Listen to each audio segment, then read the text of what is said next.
Hermanos, que el Señor esté con todos ustedes. Y con tu espíritu. Lectura del Santo Evangelio según San Mateo. Gloria a ti, Señor Jesús. Mis hermanos, nuestra lectura está tomada del capítulo 22, versículos del 15 al 22. En aquel tiempo los fariseos se movieron para ver juntos el modo de atrapar a Jesús en sus propias palabras. Le enviaron, pues, discípulos suyos juntos con algunos partidarios de Herodes a decirle: Maestro, sabemos que eres honrado y que enseñas con sinceridad el camino de Dios. No te preocupa por quien te escucha, ni te dejas influenciar por nadie. Danos pues tu parecer. ¿Está contra la ley pagar el impuesto al César? ¿Debemos pagarlo o no? Jesús se dio cuenta de sus malas intenciones y les contestó: Hipócritas, ¿por qué me ponen trampas?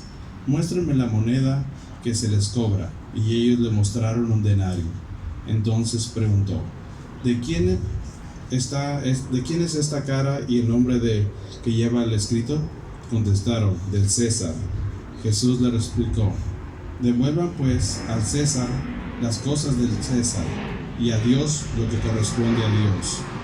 Con esta respuesta quedaron muy sorprendidos.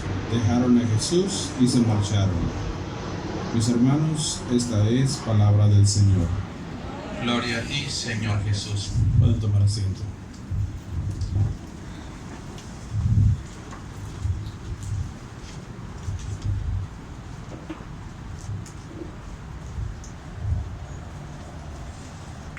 Nos estaba fresco un poquito en la mañana, como que ahorita ya me está dando calor. ¿A ustedes no les está dando un poquito calor? Sí, un poquito, ¿no? Ok.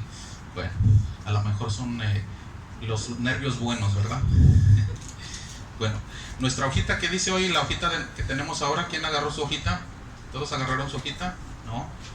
Acuérdense de agarrar su hojita. A veces agarramos puntos de la hojita para predicar y hay algunas veces que no. Pero en este caso nomás quiero utilizar el título. Dice: Dios elige a personas para formar su iglesia. Dice Dios elige, ¿verdad? Y hoy de hecho la carta de San Pablo a los tesalonicenses dice, ¿verdad?, que él eligió a ese pueblo para formar una iglesia ahí. ¿Quiénes de ustedes aquí llegaron a jugar a las escondidas o a los encantados? Aquí, ¿verdad? Aquí, ¿cómo se dicen en inglés los encantados? ¿Cómo? Hide and seek, y luego era el otro tag, ¿no? Se llama también tag. ¿Y qué hacían cuando ustedes jugaban eso? Cuando se tenían que escoger a sus compañeros, ¿escogían a los más malos? No, ¿verdad? Escogíamos a los más buenos. O cuando queremos jugar un deporte, escogemos a los más buenos, ¿verdad? Queremos los que son más buenos para el básquetbol o los que son más buenos para el soccer, queremos escoger a esos, ¿verdad? Pero nosotros escogemos a la gente con criterios humanos. Y es bueno escoger a los buenos, ¿verdad? Porque, por ejemplo, si quieres un trabajo que hagan en tu casa, pues vas a escoger a una persona buena, ¿verdad? No vas a escoger a uno malo. Pero para las cosas espirituales, a veces, o más bien, no a veces, muchas veces Dios no se fija en buenos o malos. Dios llama, como decía al principio, Dios llama a todos. Y Dios piensa en cada uno de nosotros. Y a todos nos llama. Muchos de ustedes fueron invitados hoy a venir a la misa y algunos dijeron que sí, algunos a lo mejor se quedaron en su casa, ya fue decisión de ella, pero todos fueron llamados. Y dice, el padre estaba diciendo en la mañana que hay dos requisitos para ser elegidos por Dios. Dice que el primero, nadie sabe por qué Dios elige a unos y a otros no. Pero dice que el segundo requisito para hacerse un elegido es uno mismo buscar a Dios. Y eso es lo que tenemos que hacer nosotros. Dios sí a veces elige a unos y a otros, no sabemos por qué, pero lo que Él se fija en las personas no se fija en criterios humanos.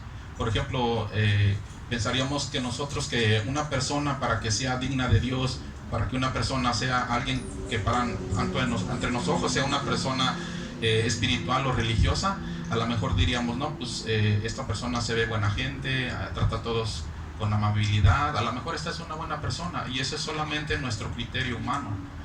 Pero Dios mira más allá de lo que nosotros podemos ver. Él puede ver el corazón de cada uno de nosotros. Y algunos de nosotros también vamos a tomar la decisión de seguirlo. Y ahí está la segunda parte. A los que sí los que le dicen sí a Dios. Por ejemplo, Jesús invitó a muchos a seguirlo. Por ejemplo, uno de ellos fue Pablo, aunque no fue directamente cuando él estaba vivo, sino que fue en una aparición. Y Pablo era una persona que en aquel tiempo andaba persiguiendo a los cristianos. Vamos a esperar que pase un poquito el avión.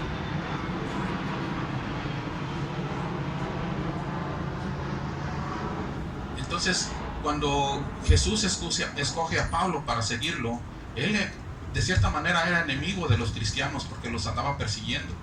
Por ejemplo, está también Timoteo, que él creció en Tesalónica, y era una ciudad, Tesalónica era una ciudad con cultura romana, y pues la cultura romana tenía cierto tipo de libertinaje.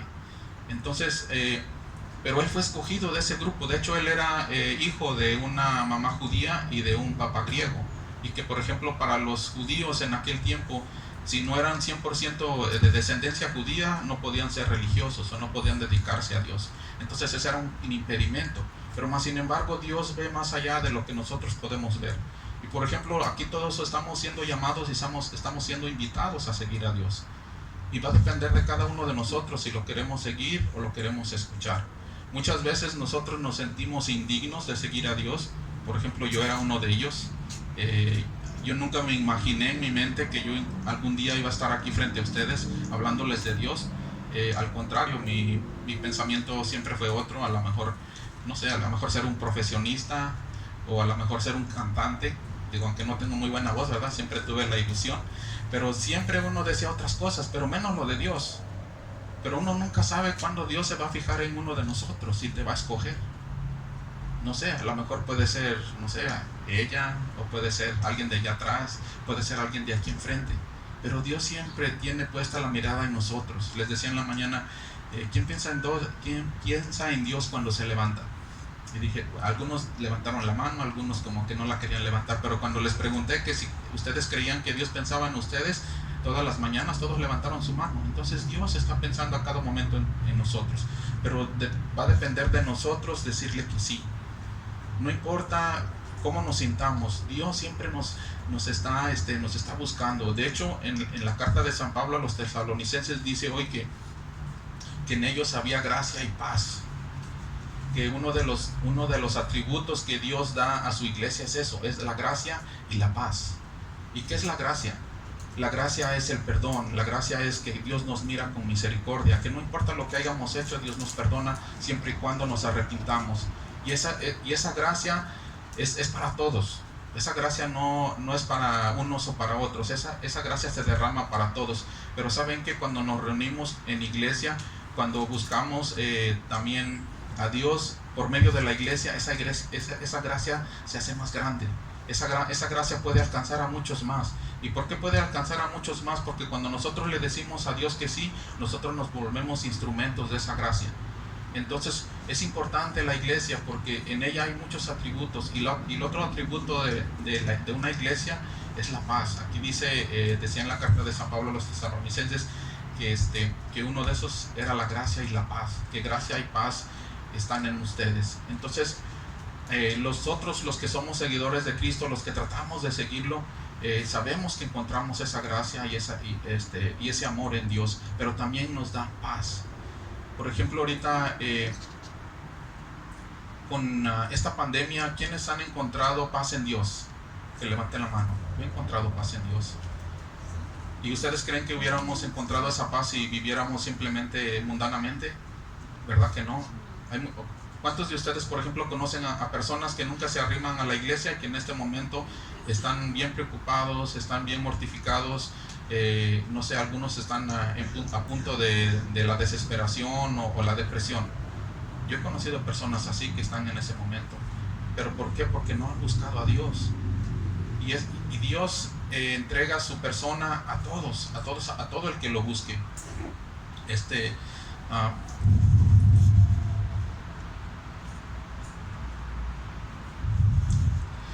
Uno de los frutos también, dice en la carta de San Pablo a los tesalonicenses, que ellos podían ver en su iglesia muchos frutos espirituales.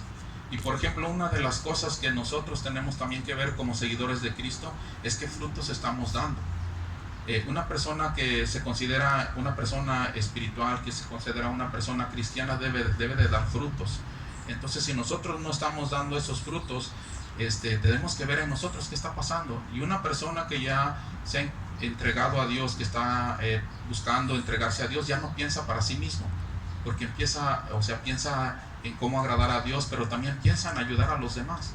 Entonces ese es uno de los frutos que tenemos que ver en nuestras personas, de que nosotros ya no estamos nada más pensando en nuestro propio beneficio, sino que estamos pensando también en el beneficio de los demás. Y no solamente pensarlo, sino también obrar. Y ahorita, por ejemplo, hay mucha necesidad de personas que están enfermas, de personas que están en depresión, de personas que están solas. Entonces ya depende de nosotros brindar esa ayuda a esas personas. Pero eso va a ser solamente cuando nosotros nos entregamos completamente a Dios, cuando estamos comprometidos con Dios. Y otra de las cosas, pienso que también cuando nosotros nos entregamos a Dios y cuando nosotros, por ejemplo, servimos en algún ministerio en la iglesia, es una manera de mostrar nuestro amor hacia Dios. ¿Cuántos decimos aquí que amamos a Dios? Yo digo que amo a Dios, ¿verdad? Y dice un versículo, dice: ¿cómo puedes decir que tú amas a Dios si no lo miras, pero odias a tu hermano que sí miras? Entonces eso es muy importante. Es muy importante que si decimos que amamos a Dios, también tenemos que amar a nuestros hermanos. Tenemos también que tener compasión por ellos. Y como les decía, nosotros, la gracia de Dios se expande y se hace más alcanzable a los demás. Esperemos que pase el avión.